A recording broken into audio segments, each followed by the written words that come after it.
নমস্কার। আজকের আমার গল্প বুনি। আমাদের অনেকেই পেট রাখতে ভালোবাসে। পেট মানুষের জীবনে কতটা, তাদের ভূমিকা মানুষের জীবনে কীরকম, তার উপরেই লেখা আমার এই নিজের চোখে দেখা অভিজ্ঞতার উপর গল্পটা। বুনি বুনি মহুয়াদির মেয়ে নয়, কিন্তু মেয়ে। খবরে প্রকাশ গল্পের মতো এই মেয়েটিকেও রাস্তা থেকে তুলে এনেছিল মহুয়াদি। মা, কি করছোটা কি? শেষে রাস্তা থেকে তুলে আনলে ওটাকে। আজকাল কত কোম্পানি খুলেছে এদিক ওদিক, তুমি জানো?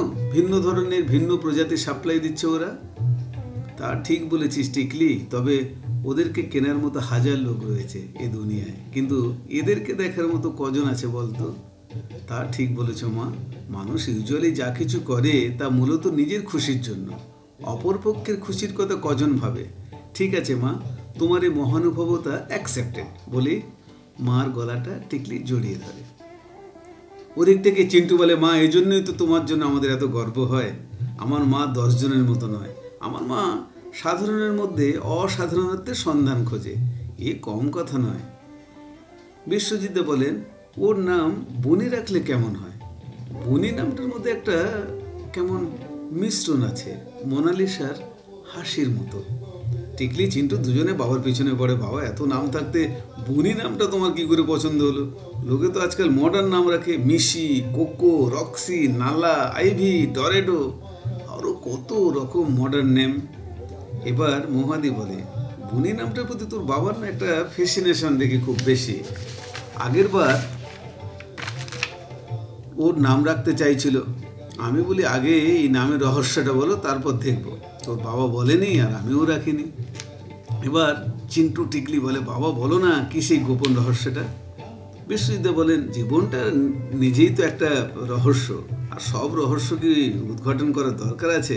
দরকার পড়ে না। জীবনের রহস্য যত উদ্ঘাটন করবি তত জটিলতা বাড়বে, এটা জেনে রাখিস। সুতরাং বনি নামের রহস্যটা আজও অনুদ্ঘাটিত। নিজের কাজে একনিষ্ঠ বিশ্বজিৎদা, এটাই নাকি জীবনে বেঁচে থাকার সবচেয়ে সোজা পথ। এদিকে বনি চুপিসারে এ বাড়ির 5ম সদস্যের জায়গা দখল করে নিয়েছে বেশ শক্তপোক্তভাবে কয়েক মাসেই। বুনির ডেলি রুটিনটা ঠিক এরকম। ভোর 5টা 5:30টার দিকে বুনির নাক ডাকা খুব বেড়ে যায়। সকলের ঘুম ভাঙে তাতে একে একে। এ বাড়ির সকলের। টিকলি ধন্যবাদ জানায় বুনিকে। অ্যালার্ম বন্ধ করে আবার শুয়ে পড়ে। 10 মিনিট বাদে উঠছি বলে আর ওঠা হয়ে ওঠে না প্রায় দিন, কিন্তু বুনি তার কাজ চালিয়ে যায়। যতক্ষণ না টিকলি দিদি বাথরুমে ঢুকছে ততক্ষণ। মহাদি ওর গায়ে হাত দিয়ে বলে, মেয়ে মানুষের এত নাক ডাকে কিসের রে? টিকলি বাথরুম থেকে প্রতিবাদ জানায়, মা, এ কি ধরনের কথা? মেয়ে মানুষ? ও মানুষ হয় মা। তুমি নিজে একটা মেয়ে হয়ে মেয়েদেরকে এরকম নিচু করে দেখো কেন বলো তো?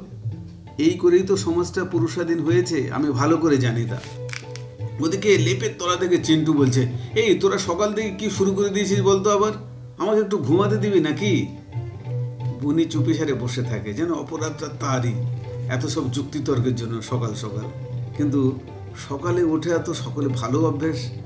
ইতিমধ্যে বাইরে বের হওয়ার জন্য ও দরজায় হাত নাড়া দিতে থাকে, চেষ্টা করে ওটাকে খোলার জন্য। মহাদি বুঝে যায় বনি পাতক্রিয়ার জন্য বাইরে বেরোতে যাচ্ছে। দরজা খুলে দিলে বনি হনন করে বেরিয়ে যায়। মহাদি প্রথম বলতো, বনি দাঁড়া, আমি যাচ্ছি তোর সঙ্গে।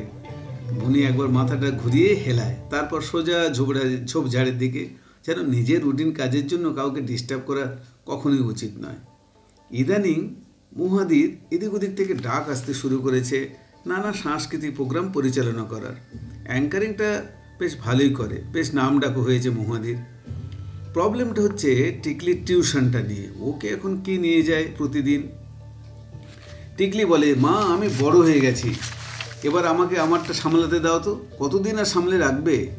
বুনি কথাগুলো শুনছিল কান পেতে, আর মাথা নাড়িয়ে কি যেন বলার চেষ্টা করছিল বারবার। এদিকে দেখে টিকলির সাথে বুনিও চলতে শুরু করেছে টিউশন টিচারের বাড়ির দিকে।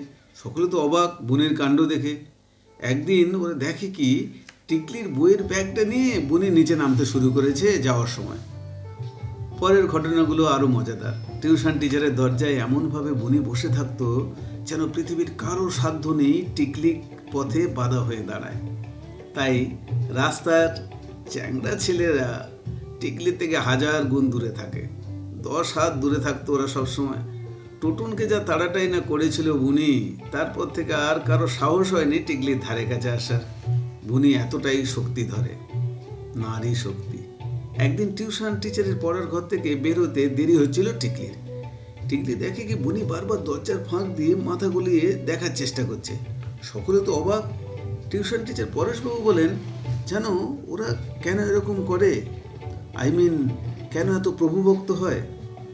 স্ট্যানলি কোরেনের একটা হাউ ডগস থিংস বলে একটা বই আছে, তাতে উনি বলেছেন কুকুর তার চারপাশে সব কিছুকেই নিজের সম্পত্তি বলে ভাবে। তার ধারে কাছে কারো অনুপ্রবেশ ওরা পছন্দ করে না। তাই অযথা চিৎকার চেঁচামেচি করে, যেমন অপরিচিত লোক, জন্তু, জানোয়ার, সে যাই হোক না কেন। বারবার টিউশন টিচারে এরকম কুকুর কুকুর বলে সম্বোধন করাটা কেমন যেন বাঁধছিল টিকলির বুকে। বুনিকে বলে একটা পেট ডগ ভাবতে পারে না সে, তাই হঠাৎ ও বলে ফেলে, স্যার এই পেট ডগকে একটা নতুন করে কিছু বলে সম্বোধন করা যায় না? এই যেমন ধরুন হান্টার অথবা মনগ্রেল, এরকম কিছু একটা। পরেশবাবু বলেন, ঠিক বলেছিস শ্রীপর্ণা, একদিন দেখি পেট ডগের ওই হান্টারদের মালিকগুলো রাস্তায় নেমেছে প্লাকার্ড নিয়ে। তাদেরকে ডগ লাভার না বলে কেয়ার গিভার বলে সম্মান জানানোর অনুরোধে। সেদিন বুনির গায়ে চিন্টুর পা লেগে গেল। ওর অফিসে তাড়াহুড়ো তালে বুনি মুখটা গোমরা করে বসে রইল সারাদিন, যেন কারো গায়ে পা লাগলে সরি বলতে হয়। এটাই সভ্যতা। সেদিন সন্ধ্যায় চায়ের আসরে বুনি সকলের কাছে গিয়ে গিয়ে আদর খেলো, কিন্তু চিন্টুর কাছে গেল না কিছুতেই। চিন্টু বলল, বুনি এদিকে আয়। বুনি তবুই এলো না। মহুয়াদি বলে, তুই ওকে খুব একটা পাত্তা দিস না, এই জন্য হয়তো ওর এরকম অভিমান। এবার চিন্টু বলে, মা তোমরা একটা কথা বলো, এই যে ভাগদৌড়ের জীবন, এই জীবনে কারোর এত সময় আছে একটা আলাদা প্রাণীকে নিয়ে এত আদর যত্ন করা, এত মানুষের মতো ওকে পালা পোষণ করা? বিশ্বজিৎ বলেন, কেন না? তুই জানিস হান্টাররাই হলো এই পৃথিবীর, এই দুনিয়ার মোস্ট পপুলার পেট। তারা 100-র বেশি যে কোনো শব্দ আর আদব কায়দা আয়ত্ত করতে পারে। আর সবচেয়ে বড় কথা, ওদের ঘ্রাণ শক্তি জানিস আমাদের থেকে 40 গুণ বেশি। এরা ঠিক প্রাণী নয়, আমি ভাবি কি জীবনের সহচর, এরা পুরোপুরি সহচর। এবার মহুয়াদি বলে, চিন্টু এসব গুণ ছাড়, ওদের কাছ থেকে শেখ কৃতজ্ঞতা, বিনয় আর ডিসিপ্লিন কাকে বলে।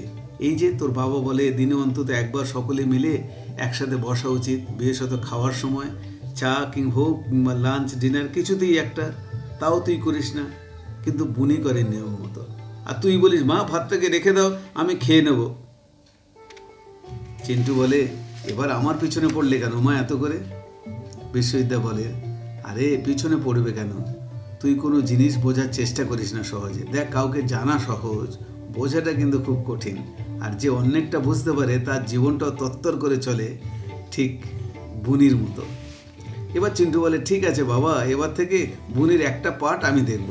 আয়দার ওর খাবারটা আমি নিয়ে আসবো, অথবা সানডে করে ওকে স্নান করিয়ে দেবো। সরি বাবা, এবার হলো তো? সরি শব্দটা শুনে বুনি দেখি চিন্টুর পাশে গিয়ে বসলো, যেন এটাই বড় কারসি, ভুল স্বীকার করাটা। কথা মতো চিন্টু স্নান করতে নিয়ে যেতে চাইলো বুনিকে। সেদিন রবিবার। বুনি তো কিছুতেই ওর সাথে যাবে না। মহুয়াদি বলল, বুনি যা, দাদা স্নান করিয়ে দেবে। বুনি মাথা হেলালো এমন করে যেন সে বড় হয়ে গেছে, দাদার হাতে স্নান করার বাইরে। টিকলি স্নান করাতে নিয়ে গেলে বুনি হেসে খুলে টিকলির সাথে চলে যায়। টিকলি শ্যাম্পু দিয়ে সারা শরীর ওকে ঘষে ঘষে পরিষ্কার করে। বুনি কোমর দুলিয়ে দুলিয়ে নাচতে থাকে, যেন স্নানের সময় কমপক্ষে যে নাচতে পারে তার জীবনটা নাচের ছন্দর মতো চলে গড়গড়িয়ে। পড়শি বাড়ির মালিক গুপ্তাবাবু গোল্ডেন রিট্রিভার এনেছে বাড়িতে কদিন আগেই। টিকলি লক্ষ্য করেছে আজকাল বুনি কেমন অন্যমনস্ক হয়ে যায় রাস্তায় যেতে যেতে, অথবা ব্যালকনিতে এসে বসে থাকছে ঘন্টার পর ঘন্টা অসময়ে। সেদিন টিকলি ওর মার কাছে বলেছে, মা দেখো, বুনির মনে হয় গুপ্তাদের রিট্রিভারের সাথে প্রেম হয়ে গেছে, ওর প্রেমে পড়েছে বুনি। মা ঘুরিয়ে বলে, তুই তো পড়িসনি কারো প্রেমে, সেটাই বল আগে। কী যে বলো মা, তোমার মতো মা যার, বাবার মতো বাবা, তাদের জীবনের আয়নার আর কোনো দরকার হয় না। কিছু হলে নিশ্চয়ই বলবো তোমায়, কিছু ভেবো না, বরং দাদাকে জিজ্ঞেস করো তো একবার। এই করে বেশ কাটছিল দিনগুলো মধ্যবিত্ত জীবনের, বিশেষত বুনির আসার পরে।